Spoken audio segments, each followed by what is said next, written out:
কি বলছো? কি বলছো?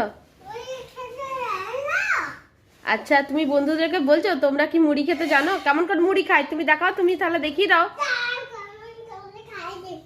হ্যাঁ, তুমি দেখিয়ে দাও তাহলে। যারা জানে না মুড়ি খেতে, তুমি দেখিয়ে দাও কেমন করে হাম হাম করে মুড়ি খেতে হয়। তোমরা যদি না মুড়ি খেতে জানো, দেখো অদ্রিতের কাছে মুড়ি খাওয়া শিখে নাও, ঠিক আছে?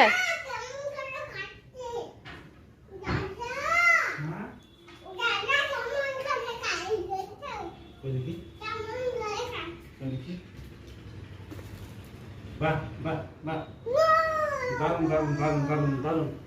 ও ফেলো না, গোটা ফেলো না কিন্তু। ও নিজে পড়ে যাচ্ছে। জি পড়ে যাচ্ছে। আচ্ছা আচ্ছা, ঠিক আছে।